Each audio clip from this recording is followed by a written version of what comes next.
Hello friends, welcome back to my YouTube channel.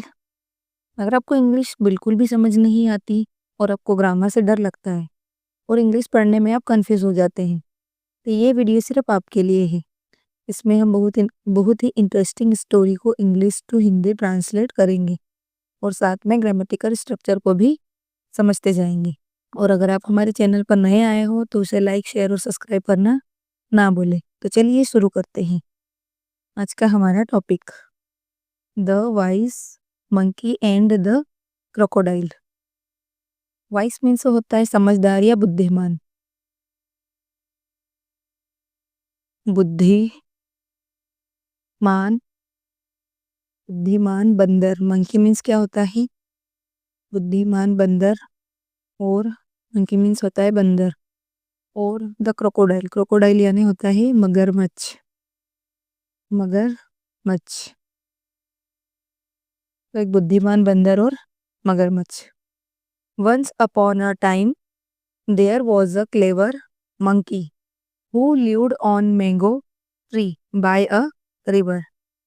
Once upon means होता है एक समय की बात है। जब हम कोई पुरानी स्टोरी या कोई सी भी स्टोरी स्टार्ट करते हैं ना, तो वहाँ पे आपको ये देखने को जरूर मिलेगा। वंस अपॉन अ टाइम का मतलब होता है एक समय की बात है।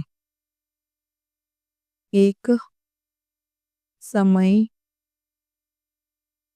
की बात है। ये इतने पूरे सेंटेंस का मतलब यही होगा, एक समय की बात है। देयर, देयर का कोई स्पेशल मीनिंग नहीं होता है। देयर का यूज वहां पर होता है जहाँ कोई सब्जेक्ट नहीं होता। इसका मीनिंग क्या होगा? वहां या वह।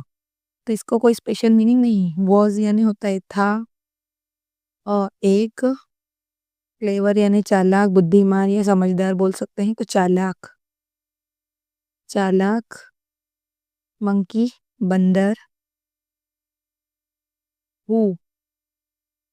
हु मीन्स होता है जो। ल्यूड रहता था, रहता था। वो क्या है? कंजक्शन है जो दो सेंटेंस को जोड़ती है। इसलिए यहाँ पर हम हु का मीनिंग क्या होता है? जो। एक वो एक क्या है हमारा WH वर्ड भी होता है। हु का मतलब होता है कौन, लेकिन ये क्या है? हमारा कंजक्शन है जो दो सेंटेंस को और दो वर्डों को जोड़ती है। ऑन का मतलब होता है पर। ये क्या है? प्रपोजिशन। जब कोई चीज किसी सरफेस के ऊपर हो या किसी के ऊपर होती है तो वहां पर हम पर का यूज लगाते हैं। अ मैंगो, एक आम। आम का पेड़, ट्री यानी होता है पेड़। बाय अ रिवर, अब यहाँ बाय अ रिवर का मतलब होता है, बाय का सेंस है कैसे निकल रहा है? पास के लिए निकल रहा है या बिसाइड के लिए सेंस में होता है। तो नदी के पास में। तो और रिवर यानी होता है एक नदी, पास। बाय का मतलब हो जाएगा पास में या बिसाइड में, साइड में। और रिवर यानी होती है नदी। तो एक समय की बात है, एक चालाक बंदर एक नदी के पास कौन से पेड़ पर रहता था? आम के पेड़ पर रहता था। नदी किनारे आम के पेड़ पर रहता था। One day a crocodile came and asked the monkey for some mangoes. One day means एक दिन। एक दिन एक मगरमच्छ, क्रोकोडाइल मीन्स मगरमच्छ। एक मगरमच्छ, एक मगरमच्छ कम। कम की सेकंड फॉर्म क्या होती है? केम, है ना? तो कम यानी होता है आना और केम यानी आया। एक मगरमच्छ आया। और आस्क्ड का मतलब होता है, देखो आपने सुना होगा कि आस्क्ड का मतलब, आस्क यानी होता है पूछना। तो आस्क की सेकंड फॉर्म क्या होती है? आस्क्ड। तो आस्क्ड यानी होता है पूछना भी होता है, मांगना भी होता है, अनुरोध करना भी होता है, कहना भी होता है, आदेश देना भी होता है और बुलाना भी होता है। जैसे आस्क अ क्वेश्चन मतलब क्वेश्चन पूछा। आस्क फॉर हेल्प, मदद मांगना। Ask someone to something, something to do मतलब किसी को कुछ करने के लिए कहना, यहाँ पे आदेश देना हो गया। या ask someone to a party, किसी को पार्टी में बुलाना। तो आस्क के कई मीनिंग होते हैं, लेकिन यहाँ पर आस्क का मीनिंग क्या हो गया? मांगना। मांगना, यहाँ पे आस्क्ड यानी क्या हुआ? मांगना। तो यहाँ पे क्या आ जाएगा? मांगा ना। मांगना और सेकंड फॉर्म है तो मांगा आ जाएगा। मांगा। द मंकी, बंदर से। क्या उसने बंदर से मांगा? फोर के लिए, फोर यानी होता है के लिए, सम यानी कुछ, मैंगोज मतलब आम। तो एक दिन एक मगरमच्छ आया उस बंदर के पास जो नदी के किनारे पर पेड़ था, वहां पर एक मगरमच्छ आया नदी पर, और उसने बंदर से कुछ आम मांगे। The monkey happily shared the mangoes. बंदर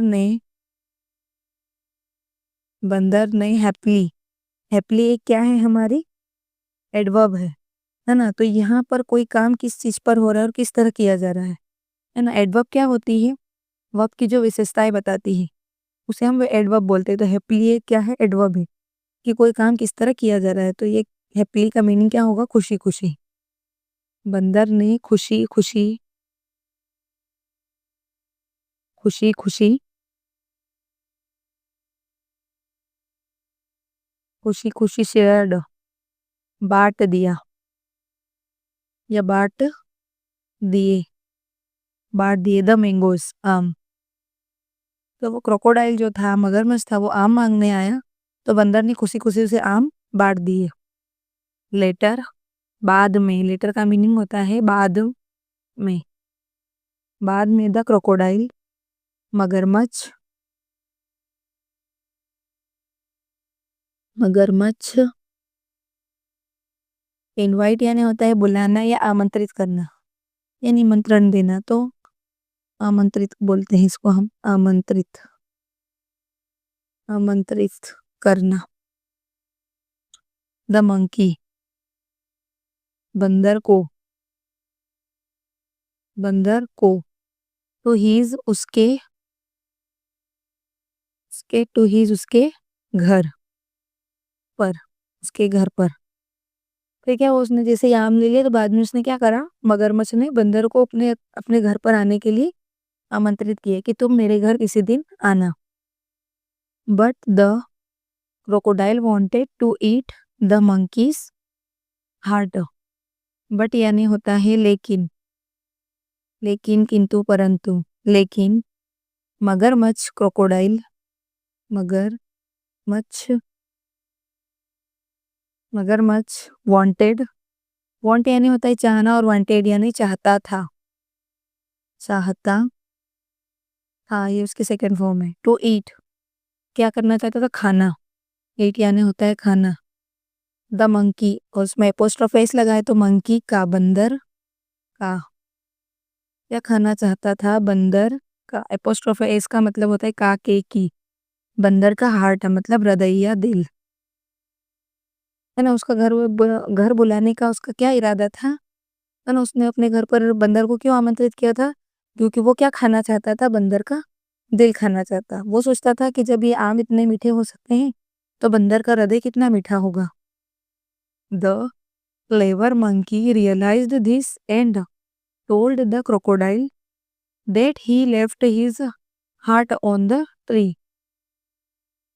चालाक, क्लेवर यानी चालाक या बुद्धिमान, चालाक बंदर,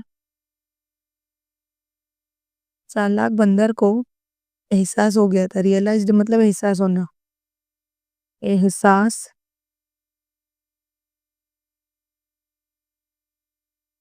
एहसास हो गया।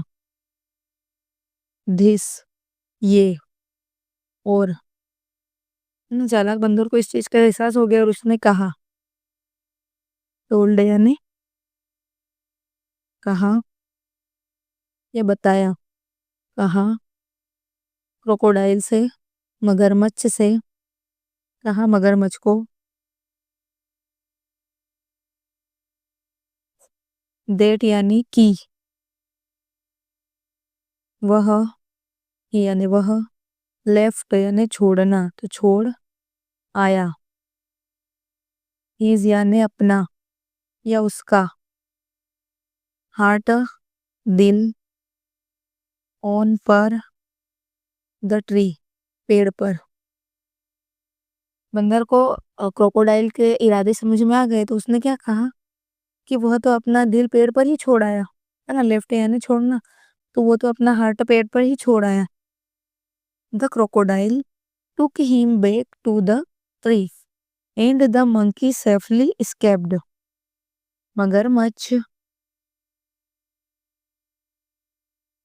मगरमच्छ टुक हिम ले गया ना, टेक किसे टेक नहीं लेना, ले गया। हिम उसे, बैक वापस, टू द ट्री पेड़ पर, पेड़ पर, है ना। और जैसे उसने ऐसा बोला कि मैं तो अपना दिल पेड़ पर ही छोड़ा है, तो मगरमच्छ उसे वापस पेड़ के पास ले गया। और एंड और मंकी, मंकी मतलब बंदर, बंदर सेफली यानी सुरक्षित, सुरक्षित। और स्केप यानी होता है बचना, और स्केप्ड यानी बच गया, बच गया। और इसी तरह क्या हुआ, बंदर सुरक्षित तरीके से बच गया। तो दोस्तों हमारी इस स्टोरी का मोरल क्या निकलता है कि बुद्धिमानी और जल्दी सोचने की क्षमता खतरों से बचा सकती है, क्योंकि बंदर ने सोच लिया था कि जो क्रोकोडाइल है वो मुझे मारना चाहता है। तो दोस्तों आपको हमारी स्टोरी कैसी लगी, आपको पसंद आई हो तो इसे लाइक शेयर और सब्सक्राइब जरूर करें। Thank you for watching.